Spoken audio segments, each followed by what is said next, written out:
Impact to the head causes brain injury. In the United States, every year, 2.8 million people experience a traumatic brain injury, the TBI.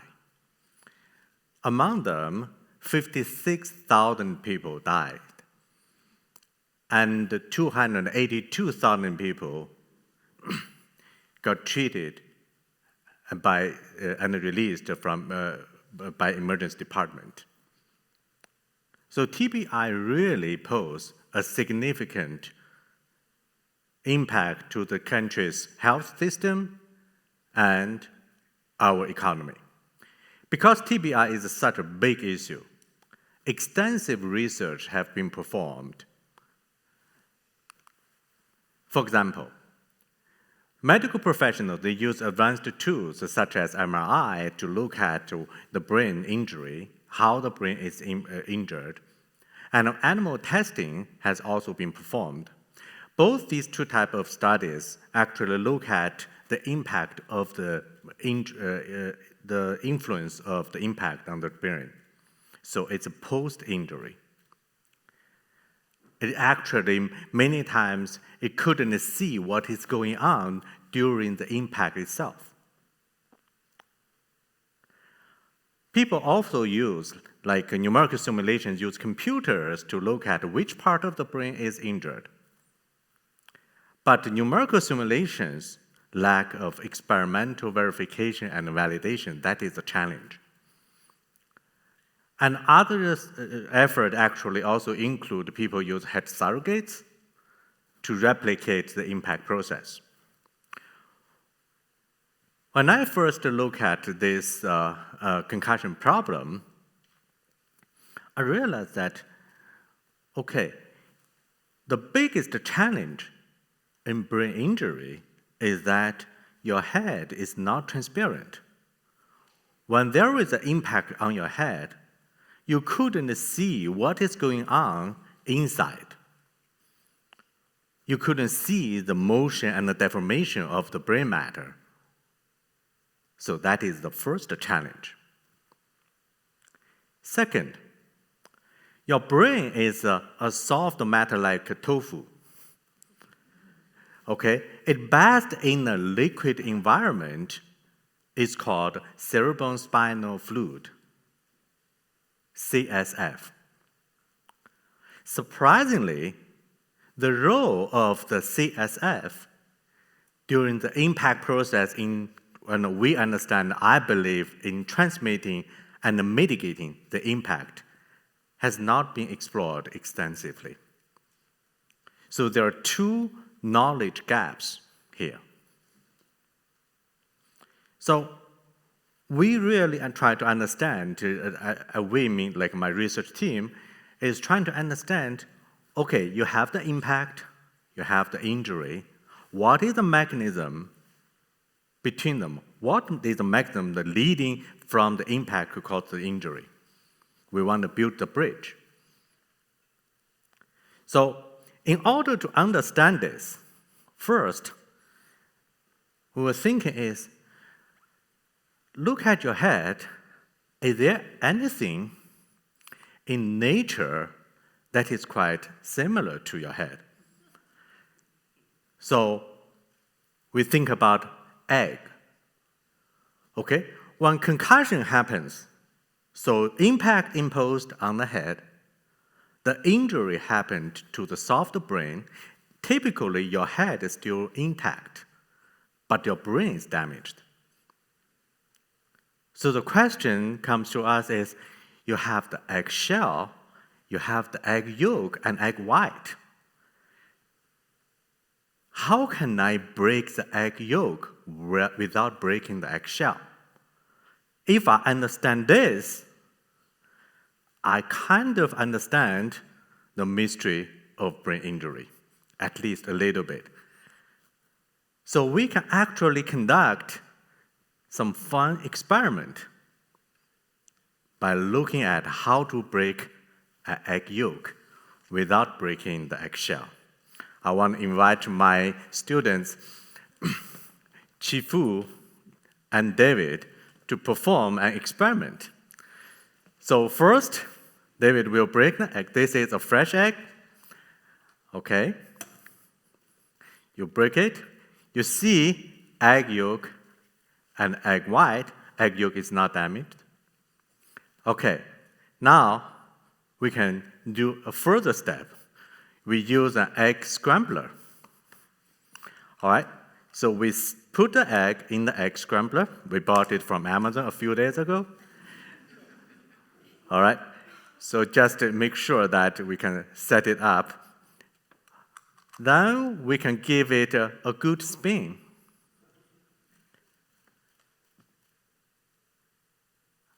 All right.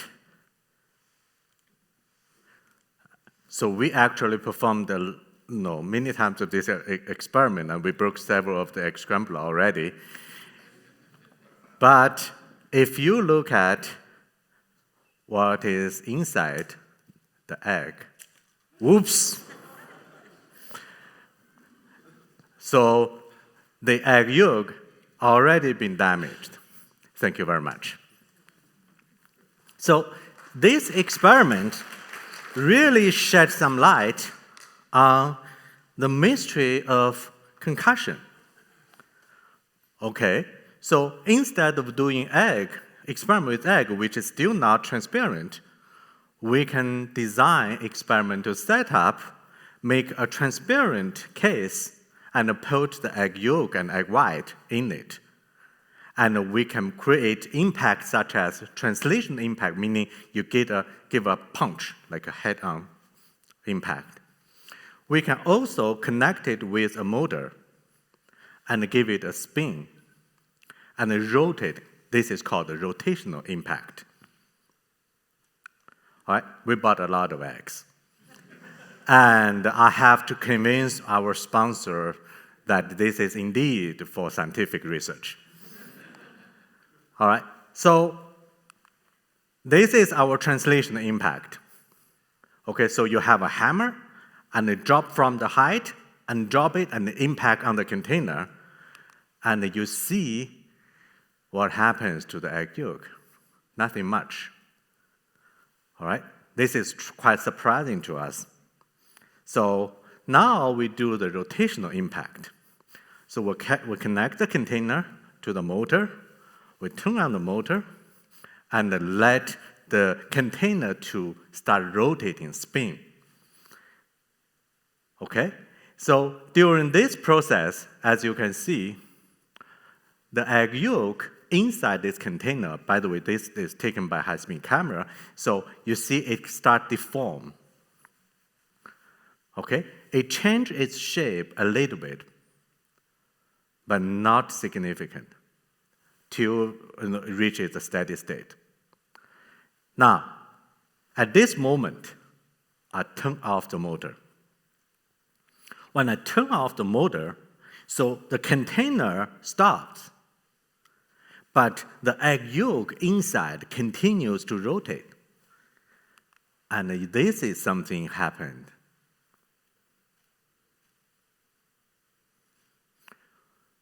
Very large deformation. So this decelerating rotational impact is actually the biggest influence factor causing the damage of the egg yolk. Okay, why this egg yolk cannot keep its original shape?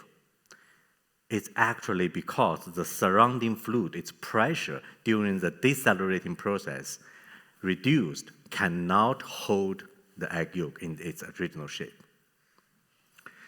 All right, so this experiment actually shed some light on some sports like boxing. Okay, in boxing, sometimes you hit a player on the chin, which is the furthest point from your neck, and it could cause the largest rotation. And a hard hit sometimes can cause the player to faint. And this experiment also sheds some light to the problem related to gymnastics, the twisting. And this actually, traditionally, people kind of think it's like a psychological thing, and recently brought to the forefront by Simon Biles in Tokyo Olympic 2021. But even despite the people think it's a psychological thing, from the mechanical perspective, there's some motion of the gymnastics are quite comparable to the stopping motion of the egg yolk inside the egg. Okay, so we talk about this kind of like inspiring experiment, and now we come to the second question. Your head is now transparent, and you do the like impact process, and you don't know what is going on. So we designed and built a novel experimental setup, the so-called smart brain. Okay, so this head surrogate, actually we use advanced manufacturing process such as 3D printing and casting, make an artificial brain that has very similar mechanical properties as a real brain. And we make a transparent skull, which is both sturdy and transparent. And we use all different kinds of instrumentations, pressure sensors, accelerometers to instrument it, and we have a high-speed camera and look at it, and this is a kind of like this is a translation impact. And this is the high-speed camera video that you can see during the impact what happened to our brain. We can actually convert this high-speed camera pictures into the so-called strain. So think about a strain is actually a measure how much your brain is deformed. Surprisingly, and actually counterintuitively, is that we found that when the impact on the head, okay, you impose the impact on the head, the largest deformation does not happen on the point that hit your head. Actually, it's on the opposite part, it's the contact region. Okay, so this is very, very surprising to us. So my former student and actually currently Dr. Qianhong, who is assistant professor in Southeast University of China, he actually performed this experiment. So when Ji looked at this, I said, okay, let's put on pressure sensors on this instrument and let's look at what happens to the brain, and especially to the CSF. So he put on the pressure sensors and he did experiment. And this pressure sensor, by the way, is pretty expensive, $1,000 each. And he did experiment. A few minutes later, he called me. Dr. Wu, our pressure sensor is broken. So I was like, okay, this is scientific research. We have a valid reason, use another one. So he put on another one, which is the last one in my lab, and repeat experiment. A few minutes later, he called me. Our pressure sensor is broken. So I told him, hold on, we have to stop, I cannot afford it. So let's look at what is going on in our brain, in the head. So we slow down the high-speed camera, and this is what you see. When the head surrogate, it drops and hits the ground. A lot of bubbles. A lot of bubbles have generated in the contact region. As a fluid mechanics person, I know when you have bubbles, you have cavitation. So what is cavitation? Cavitation is when in a region, in a very short period of time, the pressure suddenly drops and the liquid vaporizes, becomes like a bubble. And these bubbles, the moment they form these bubbles, they kind of collapse and generate huge shock wave and generate huge pressure. And this pressure damage the brain matter. Of course, also damage my pressure sensors. Okay, so share with you some representative research performed by my research team, okay, on the mystery of brain concussion. I want to let kind of, the take-home message is that the brain is such a soft and a delicate matter, best in the liquid environment, okay? Traumatic brain injury is a real concern. It does not just happen to sports. It happens in the construction field, happen to like older adults falling, and happen in car accidents. The theme of this talk, TEDx talk, is Ignite Change. So I wanted to bring some change here.